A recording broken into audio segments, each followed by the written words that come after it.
Hallo Chantal. Ich freue mich sehr, dass du heute in diesem Sitz sitzt, wo ich schon ein paar Mal gesessen habe.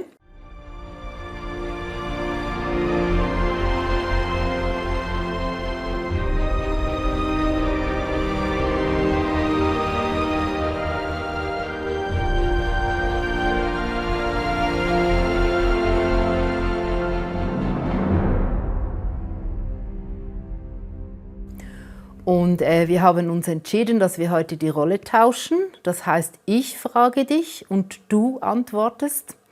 Und zwar ist es so, dass ich als betroffene Person von ritueller Gewalt weiß ich ja von dir, dass du auch Menschen mit diesem Erlebten schon auch über längere Zeit begleitest und ihnen zur Seite stehst. Und da habe ich ein paar Fragen an dich und ich denke, dass das unsere Zuschauer auch interessiert, mal von einer Seite von einer begleitenden Person ein paar Antworten zu haben. Und meine erste Frage an dich ist, wie bist du eigentlich damals zu dem Thema rituelle Gewalt gekommen? Ich meine, dieses Thema kennen nicht so viele Leute, es interessieren sich auch nicht so viele, aber du gehörst nicht dazu, du bist voll im Thema drin, du kennst das. Was hat dich dazu geführt, dich für dieses Thema zu interessieren? Ja, ich hatte überhaupt mit dem Ganzen nichts zu tun.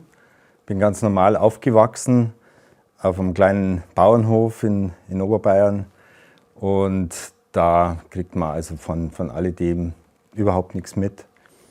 Und erst später, als ich dann schon mit 22 zu Jesus gefunden habe und ihm irgendwie einfach gefragt habe, was ich tun soll, dann war mir irgendwie klar, ich soll für Leute da sein, denen es einfach schlechter geht wie mir, ja, die einfach ein Problem haben. Das war mal der Anfang, auch dass wir Leute damals auch aufgenommen haben. Und es hat dann eine Zeit auch geruht, bis mir wirklich bis einfach eine große persönliche Krise gehabt hat, aus der mich Gott rausgeführt hat und ich dann irgendwie nochmal neu eine Entscheidung getroffen habe, ja, ich möchte dir wirklich dienen, egal was jetzt passiert, wem du mir jetzt über den Weg schickst. Und ja, bald drauf war ich eben dann auch wieder unter Drogensüchtigen auf der Straße und da habe ich eine junge Frau kennengelernt, die nennt sie jetzt mal Hannah. Und das war so eine Sache, wo ich wirklich gemerkt habe, da ist irgendwie eine ganz, ganz, ganz tiefe Not da. Sie konnte ganz wenig reden, war ganz zurückgezogen und irgendwo habe ich gemerkt, ich muss irgendwie für sie da sein oder muss ihr irgendwie den Weg zeigen auch oder was ich heute tun kann. Ich hatte keine Ahnung. Und dann war auch nochmal 2 Jahre dazwischen und eines Tages war sie, ich sag mal so, im Bilde gesprochen, war sie wie so ein Findelkind vor meiner Tür gelegen und ich wusste, ich muss mich jetzt kümmern um sie und muss jetzt einfach da sein, weil sonst niemand da ist. Ihr ging es so schlecht und ich war dann einfach bereit oder angerührt und sagte, ja, okay, wenn sonst niemand da ist, ich muss jetzt einfach schauen, wie ich ihr helfen kann. Und erst im Zuge dieser Zeit, nach ungefähr, ich sage jetzt mal nach einem Dreivierteljahr, sind ihm plötzlich Sachen rausgekommen, nachdem vorher viel sexuelle Gewalt und Schreckliches schon zum Vorschein kam nach einem Dreivierteljahr eben plötzlich dieses Thema, dass sie ihre Mutter sah in einer Erinnerung, blutüberströmt irgendwie oder vollblutig und mit einer Fratze. Und ab dem Moment wusste ich, da ist was ganz Schlimmes. Da ist Schreckliches passiert. Und nicht nur, also man muss ja nicht sagen nicht nur, aber eben viel mehr noch als jetzt sexueller Missbrauch und Gewalt und geschlagen werden und alles, was da dazugehört, sondern irgendwas Hochsatanisches und Böses. Das war mein Kontakt und der war so plastisch und so praktisch auch, dass ich ja nie daran gezweifelt habe, dass das jetzt stimmt, nachdem es eben erst nach so langer Zeit rauskam und nachdem es so deutlich war. Auch diese Erinnerungen dann plötzlich so klar vor ihren Augen standen und sie das auch gar nicht wollte, dass das irgendwie rauskommt, dann war mir klar, da ist mehr und da ist Schlimmes. Und das war so mein Einstieg in diese Szene. Und ja, vieles kam dann nachher, wir haben dann darüber eben geredet und ich habe immer gedacht, wow, jedes Mal, wenn wir geredet haben, dachte ich mir immer, das war das Schlimmste, was ich jetzt in meinem Leben gehört habe. Und dann kam das nächste Mal und dann dachte ich mir, das war das Schlimmste, was ich je in meinem Leben gehört habe. Und so ging es dann wirklich über Monate, eigentlich über Jahre, obwohl sich dann ein bisschen gewandelt hat, mehr von diesen körperlichen Qualen und Foltern hin zu seelischen Qualen und ja, anderen Arten der Manipulation, der schlimmsten Manipulation. Aber das war so mein Einstieg und dadurch ich habe mich ich habe mich nicht über Bücher informiert, eigentlich nur das, was ich direkt gehört habe. Natürlich habe ich dann ein paar Sachen gelesen, auch um mich zu informieren oder mich ja von anderen da noch bestätigen zu lassen. Aber im Grunde genommen habe ich das alles direkt erfahren.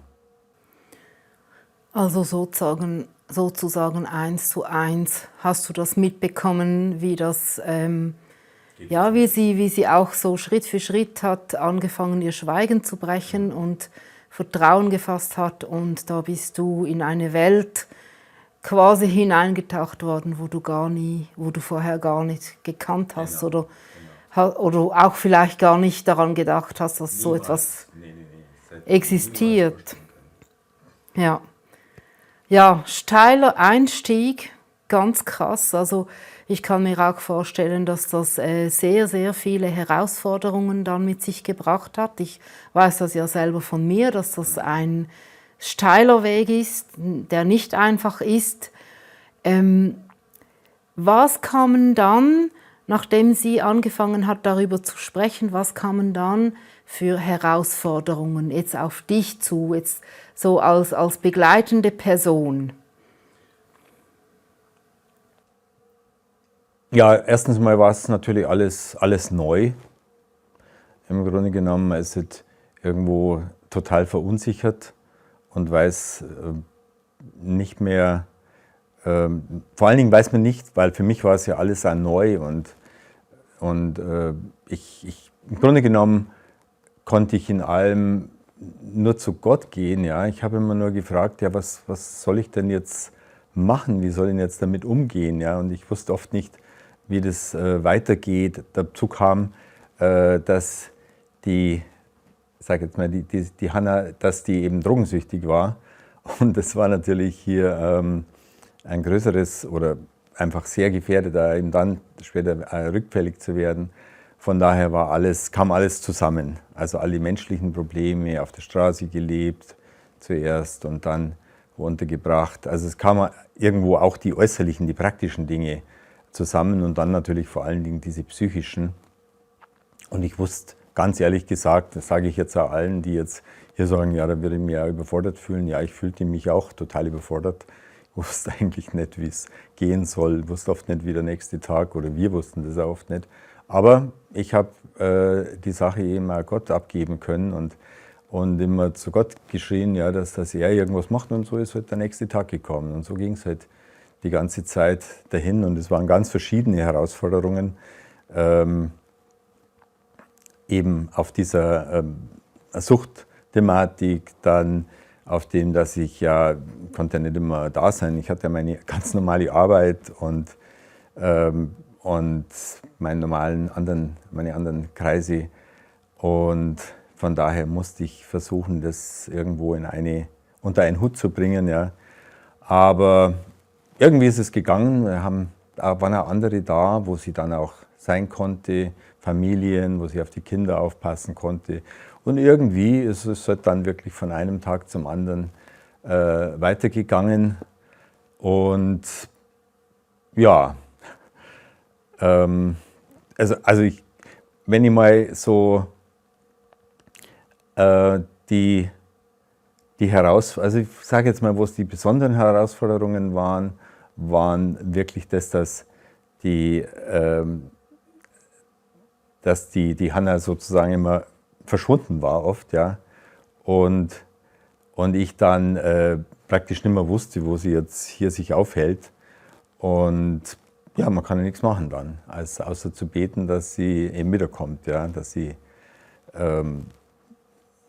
waren die großen Sorgen und was halt irgendwelche anderen Leute vielleicht machen oder ja. Ja, ja. Jetzt habe ich herausgehört, dann hast du so mit, was soll ich sagen, mit den Monaten oder mit den Jahren auch ihr geholfen, so ein soziales Umfeld aufzubauen. Ist das richtig? Einfach dann hast sie zum Beispiel dann mit der Zeit, konnte sie in eine Familie gehen und da mit den Kindern unterstützen. Hast du auch Fachleute dazu gezogen? Hast du dir fachlichen Rat geholt, also irgendwelchen vom Psychotherapeuten, oder gab es da, was sind das für Menschen, die dann schlussendlich zu diesem Umfeld gehört haben? Ja, das waren hauptsächlich die Leute jetzt von der Gemeinde, von der christlichen Gemeinde, wo ich war, und die auch mit auf die Straße gegangen sind zu den Drogensüchtigen, aber auch sonst eben Familien, die eben einfach Wärme gegeben haben. Also wir hatten Fachleute, muss man jetzt mal sagen, hatten wir nicht wirklich. Ich war auch kein Fachmann, sondern einfach jemand, der halt zugehört hat und der halt versucht hat, da zu sein. Und ich merkte auch bald, dass es eben nicht diese Fachleute sind, die jetzt die Hanna braucht, sondern dass es eben diese dass es Personen sind, denen sie vertrauen kann, wo sie einfach sein kann. Und sie hatte eben eine große Abneigung vor Psychiatrien und vor irgendetwas dergleichen, weil sie eben sehr viel negative Erfahrungen dort gemacht hat. Von daher war es vielmehr einfach da zu sein und treu zu sein, zuzuhören, was sie sagt, die Probleme verstehen zu wollen, sie ernst zu nehmen, ihr zu glauben. Das ist so ein ganz wichtiger Aspekt eben, den wir ja auch schon jetzt oft hatten, das ernst zu nehmen, ja. Aber eben das Schöne war damals, ich musste es eben nicht alleine machen, sondern es waren eben mehrere Leute da, die dieses Anliegen auch oder sie als Anliegen geteilt haben. Ja, und so war es jetzt auch nicht alles auf mich fixiert, ich konnte das auch nicht tragen, aber ich habe halt diesen Part übernommen, wo es jetzt dann ums Reden ging und die Sachen aufarbeiten ging. Und ich sage mal nur so kurz, damit man sich das auch nicht so kompliziert vorstellt, also ich bin jetzt eben kein Psychologe, kein Psychotherapeut, nichts dergleichen, aber ich habe halt ja, einfach zugehört und versucht zu verstehen, was da vor sich geht. Und im Grunde genommen war der Schlüssel immer, reden zu können über das, was auf der Seele lag und was ihm an schrecklichen Sachen hochgekommen ist.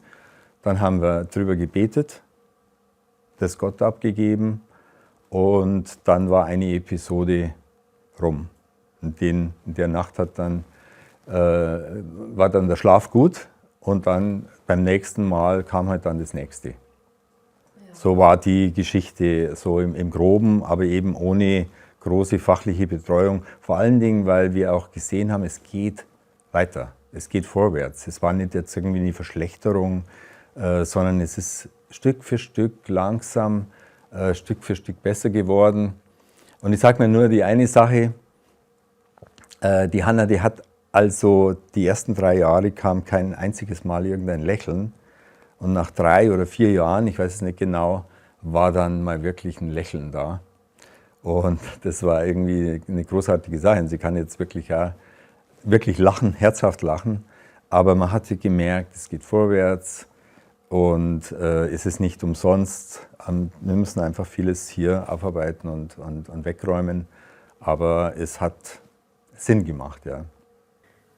Das ist wirklich total berührend, was du da erzählst. Und du hast es jetzt eigentlich schon angesprochen, das wäre jetzt eine von meinen nächsten Fragen gewesen. Warum, dass du denkst, dass es sich lohnt? Und du hast jetzt gerade gesagt, also nach 3 Jahren hast du sie mal lachen gesehen. Also ich bin ja Mutter und ich weiß, wie es ist, wenn irgendwie das erste Lachen kommt von seinem eigenen Kind. Und ist es dir ungefähr so ergangen? Oder wie muss ich mir das vorstellen? Wie ist es dir ergangen, wo du gesehen hast, dass da bei der Hannah so Leben hineinkommt und auch eine gewisse Freude in ihr Leben hineinkommt? Ja, das ist einfach eine unglaubliche Bestätigung. Also so war es immer von Anfang an, dass ich das also von Gott gesehen habe einfach. Ja, du musst jetzt das Findelkind nehmen, ja, du musst dich darum kümmern. Von daher war das einfach klar. Aber es ist so schön und so ergreifend und so wohltuend, wenn dann einfach die Bestätigung dann kommt. Ja, es ist gut und es geht vorwärts, auch wenn es langsam vorwärts geht. Ja, das habe ich da sehr stark sehen müssen. Wir hatten immer so einen Anspruch, man redet ein paar Mal mit jemandem seelsorgerlich, ja, und dann muss ich ja was tun, dann muss sich ja was verändern. Aber bestimmte Dinge dauern eben länger und es ist da in dem Gebiet, glaube ich, ganz normal, wenn jemand eben nicht 5 Meter unter der Erde ist, sondern 1000 Meter unter der Erde, dann dauert es einfach eine Zeit, bis man da oben ist, ja, bis man aus dem Dunkel ins Licht kommt. Und das war halt eine unfassbare, also jetzt eine langsam wachsende Freude, würde ich jetzt mal sagen. Das waren jetzt natürlich auch so Momente, die schön waren, aber die haben jetzt nicht, das war jetzt nicht hier der entscheidende Faktor, sondern eben dieses Stück für Stück für Stück für Stück eben rauszukommen und Zuversicht gewinnen und dann hier die Veränderung und da ein Stück weiter. Und das hat noch nicht aufgehört. Das ist jetzt auch noch, weil ich sie immer noch begleite, halt anders, ja, wie damals, aber ich kriege es immer noch voll mit. Deswegen bin ich jetzt auch nicht für so Kurzzeitbeziehungen, also insbesondere jetzt kommen wir vielleicht da später nochmal drauf, bei Menschen aus diesem Hintergrund, da ist es eben oft nicht mit Kurzzeit für schnell und dann ist alles wieder gut. So ist es nicht. Es braucht eben wirklich gesunde, stabile, dauerhafte, treue Beziehungen, ja, über lange Zeit. Und mir hat es sehr geholfen, dass ich eben das auch von Gott her irgendwie so gesehen habe. Das ist meine Aufgabe. Und diese Freudenmomente waren einfach dann so Geschenke und sind immer noch so Geschenke, die einfach eine große Bestätigung auslösen. Und ja, so wie es Gott halt will, so geht es weiter und so geht es vorwärts. Eben mal langsam, mal schneller, aber so wie es eben sein soll. Und so wie es auch gesund ist. Ja? Also das ist wirklich wie so ein Gesundungsprozess und man weiß nicht, wo muss man zuerst, also es ist alles krank, alles ist kaputt sozusagen und ich weiß ja als Mensch nicht unbedingt, wo ich jetzt anfangen soll. Aber das habe ich so erfahren, oder das haben wir so erfahren, ja, Gott weiß, wo er anfangen muss. Ja? Ich würde da nie drauf kommen. Und so haben wir das auch gemacht und insofern ist es mal viel Freuden, mal weniger, aber es war immer Freude dabei, nämlich das Bewusstsein oder die Erfahrung, es verändert sich was. Gott schenkt und wirkt Heilung und es wird anders und es ist immer noch wirklich berührend, was Gott einfach an einem Menschen tun kann, der ganz kaputt ist und den er aber gesund machen will. Ja. Wunderschön, wunderschön.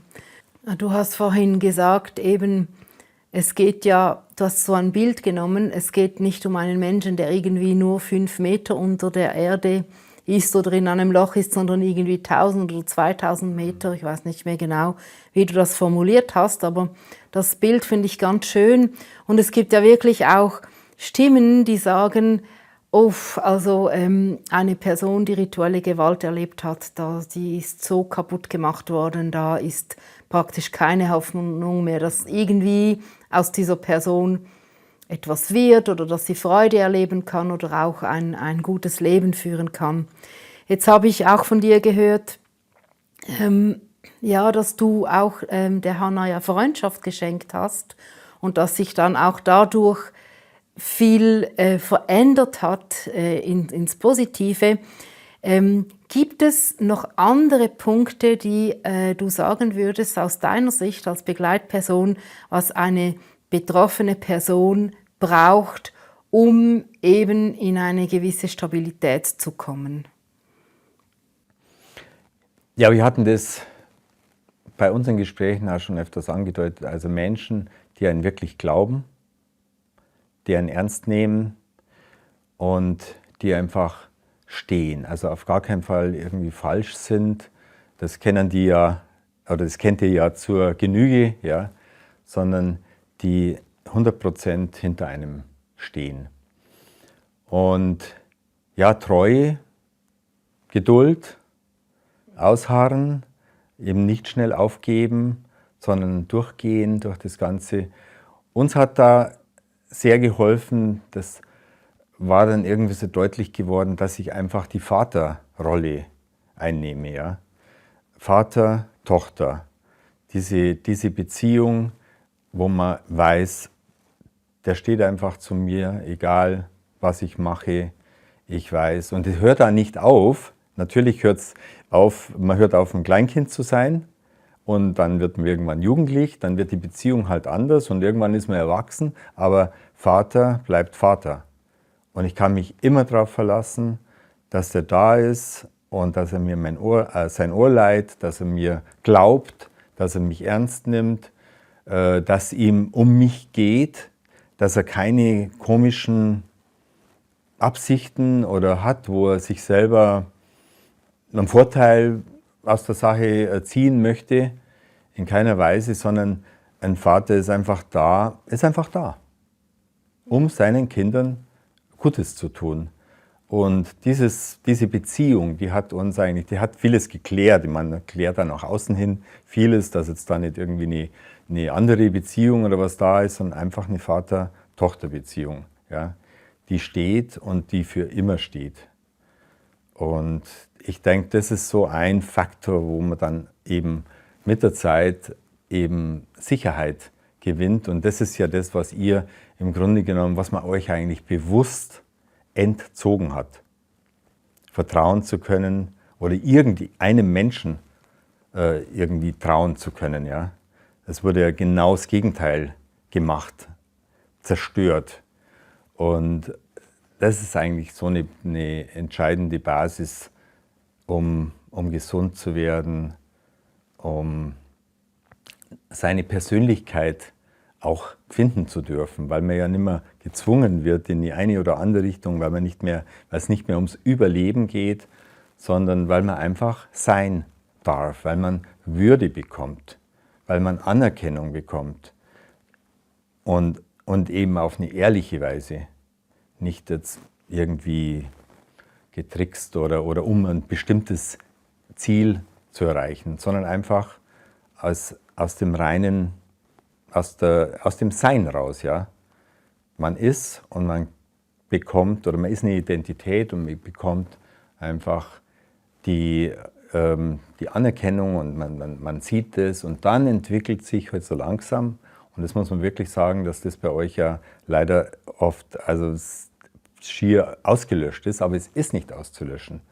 Die Identität ist da, obwohl man sehr vieles getan hat, um die Identität zu zerstören. Die Identität ist da und die ist wunderschön, und das ist jetzt auch nochmal eine meiner Freuden, ja, dass man einfach erkennt, wie wunderschön ihr seid, also ihr Betroffenen speziell, ja, weil ihr durch die schrecklichsten Sachen hindurchgegangen seid und weil einfach vieles in wunderbarer Weise im Innersten, ja, fest geworden ist, also schön geworden ist. Ja? Wie eben diese Perle, die in der Auster heranreift. Ja? So seid ihr eben, so schlimm das Ganze ist, aber so seid ihr wunderbare Persönlichkeiten. Ja? Und jede ganz anders, das finde ich immer so besonders toll. Ja? Das ist wirklich, jede Betroffene, die jetzt rausgefunden hat, ist in einer ganz anderen Weise einfach wunderbar, ja, und schön. Und das ist eine große Freude, ja. Ich sage jetzt mal wirklich, hier auch das miterleben zu dürfen, dass jemand aus den tiefsten Tiefen hier ja, die Schönheit entwickelt und die Schönheit immer mehr oder diese Persönlichkeit, diese besondere Persönlichkeit da irgendwie immer mehr zum Vorschein kommt und immer mehr sichtbar wird. Und ja, das ist eine ganz besondere Freude, das miterleben zu dürfen. Ja,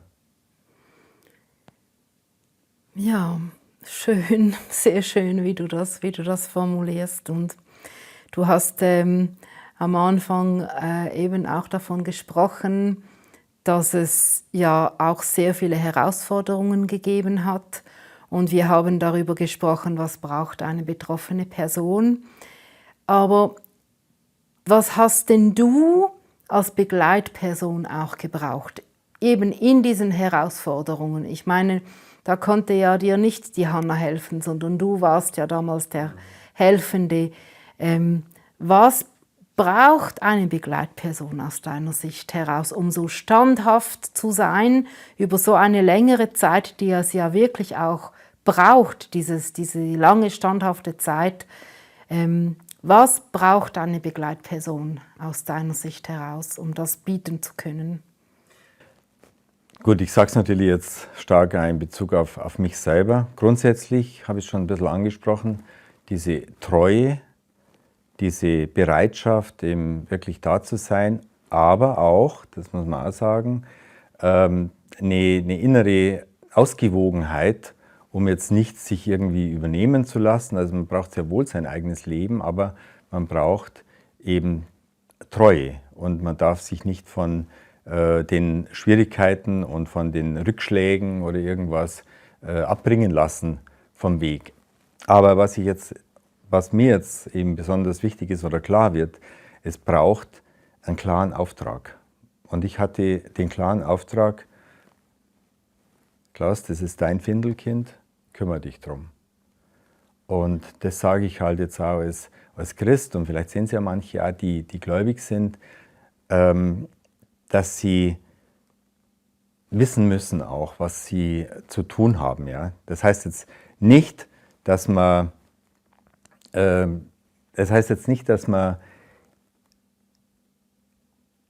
nicht generell jetzt offen ist, aber ich sage, für diese dauerhafte Begleitung muss man irgendwo schon natürlich muss man einfach eine Sicherheit haben, muss man wissen, ja, das ist jetzt da muss ich jetzt einfach da sein. Das war bei mir halt so klar. Es hat mir sehr geholfen in den schwierigen Zeiten, weil einfach klar war, das ist dein Auftrag und mach das.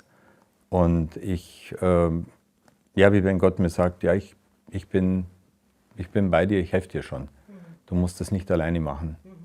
Und so habe ich es halt erfahren, wird jeder vielleicht ein bisschen anders erfahren, aber das hat mir sehr geholfen und natürlich auch Freunde. Es waren schon so Leute da, mit denen ich einfach reden konnte, gerade am Anfang. Ich habe mir schon irgendwie Rückkopplung auch gesucht, die auch für mich dann auch da waren. Es hat mir sehr geholfen, aber es waren auch natürlich viele Gegenstimmen da, die irgendwie gesagt haben, ach, das bringt doch nichts, lass doch das. Hey, die wird immer drogensüchtig sein, das bringt nichts, lass das gut sein. Und ja, da braucht es dann einfach eine Überzeugung, nein, ich glaube an dich als Person, ich vertraue darauf, dass das was Gutes rauskommen wird. Ja. Da muss man halt dann durch was halt Durchstrecken sind, muss man halt durchgehen. Ja. Aber letztlich, wenn es denn richtig ist, kommt es halt auch irgendwann raus. Ja. Es wird schon offenbar. Und auch wenn es nicht gleich ist, ja, über die Jahre wird es einfach offenbar, dass es eben, ja, dass es gut und richtig war und dran war. Und also das hat mir stark geholfen. Und natürlich, also das muss ich jetzt auch sagen, ich bin halt gläubig, ich könnte mir es jetzt nicht vorstellen, das als Psychologe oder irgendwie zu machen, ganz ehrlich nicht.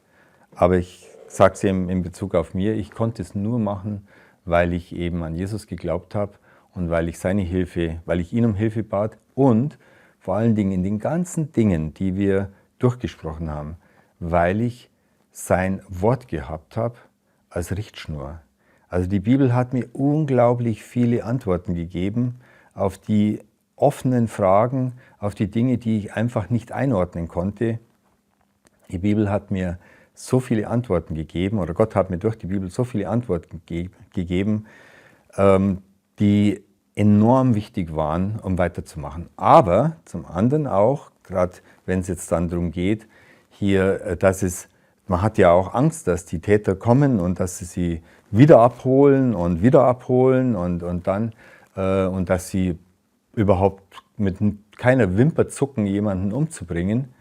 Das weiß man ja dann auch. Und ja, dann kommt vielleicht schon mal eine rein menschliche Angst auf und denkt man, ja, was kann ja mir genauso passieren jetzt, ja? Oder jemanden, der mir ganz nahe ist und wo es mir sehr wehtun würde. Und dann braucht man einfach Glauben an Gott. Da muss man einfach wissen, da ist jemand da, der ist stärker. Der kann mich bewahren, der kann mein Leben schützen, der kann unser Leben schützen und ohne ihn bin ich sowieso verloren. Ja? Und er steht über den Mächten. Und das ist, was Jesus sagt zum Schluss. Mir ist alle Gewalt gegeben im Himmel und auf Erden. Und ich bin bei euch bis zur Vollendung des Zeitalters. Diese beiden Verse, aber auch diese beiden Wahrheiten, ja, sind es, die uns durchtragen und die mich durchtragen und durchgetragen haben durch all die Zeit. Und ja, wer weiß, was kommt? Niemand weiß es, ja, aber ich weiß, Gott ist treu, so habe ich ihn erfahren. Er ist stark, er vermag zu retten, zu schützen, zu offenbaren, was immer nötig ist in der Situation. Und deswegen fürchte ich mich halt nicht. Dürfen wir wissen, wie es heute der Hannah geht und wo sie steht? Dürfen wir da einen kleinen Einblick bekommen von dir? Ja, gerne. Also, wie ich schon gesagt habe, es ist ja eine lange Entwicklung im Grunde genommen, aber die vielen Dinge, die geschehen sind, also gerade jetzt auch in Richtung, dass sich die Persönlichkeit entwickelt, dass aus jemandem, der absolut zurückgezogen und, wie ich schon gesagt habe, nicht mal ein Lächeln übers Gesicht kommt, dass aus der eine Person wird, die wirklich stark ist, innerlich auch stark und so ganz klar entschieden und auch furchtlos ist, obwohl natürlich die anderen Ängste immer noch da sind, aber im Grunde genommen total furchtlos ist und der Realität und dem Leben so ins Auge schaut, das ist wirklich was Besonderes. Und man sieht heute so viele Menschen, die haben zwar eine Wirbelsäule, aber kein Rückgrat. Ja? Und das ist unser Problem auch in dieser Zeit. Ja? Es ist schrecklich, aber das zu sehen an Hannah, dass sie eine Person ist, die Rückgrat hat jetzt, ja, die hinsteht, die sich was traut und die dem Leben mit offenem Gesicht ins Auge schaut, ja, das ist wirklich was Besonderes und das schätze ich sehr und dass einfach die Identität mehr und mehr, die eigentliche so zum Vorschein kommt, das sind einfach Dinge, die ja, alles was war und so vielleicht auch an Schwierigkeiten oder irgendwie einfach weit überdecken und jetzt auch für andere dann echt eine Hilfe werden. Und ja, das ist große Freude. Wunderschön, wirklich wunderschön. Das freut mich so sehr, was du da jetzt auch erzählt hast. Also sie ist auch eine Hilfe jetzt auch für andere Menschen, Ja, und ich glaube, sie ist nicht mehr drogenabhängig. Schon lange mehr. Schon lange nicht mehr und ist auch, ja, steht im Leben mit Arbeit und alles. Also das ist wunderbar. Ja, dann bleibt mir als Betroffene auch jetzt einfach auch gegenüber dir, Klaus, einfach meinen Dank, meinen tiefen, tiefen Dank auszusprechen, dass du da stehst als begleitende Person, und das möchte ich auch allen anderen begleitenden Personen sagen. Herzlichen Dank, wir brauchen euch. Wir brauchen euch. Es ist eine Sache, da irgendwie die Erinnerungen zu haben, an der Persönlichkeit zu arbeiten, um da rauszukommen. Aber wir brauchen neue Erfahrungen, neue Freundschaften, wo wir eben diese neue Erfahrungen machen können, dass wir auch vertrauen können. Und du bist so eine Person, und es gibt auch noch andere Menschen, und ich hoffe, dass vielleicht auch gerade durch dieses Video, dass vielleicht noch andere Menschen einfach auch ja, diesen Ruf hören, so wie du ihn gehört hast, und diesem auch folgen. Und ich danke dir herzlich, dass du diesem Ruf, den du gehört hast, auch gefolgt bist und dass du da treu geblieben bist bis und mit heute. Herzlichen Dank, Klaus.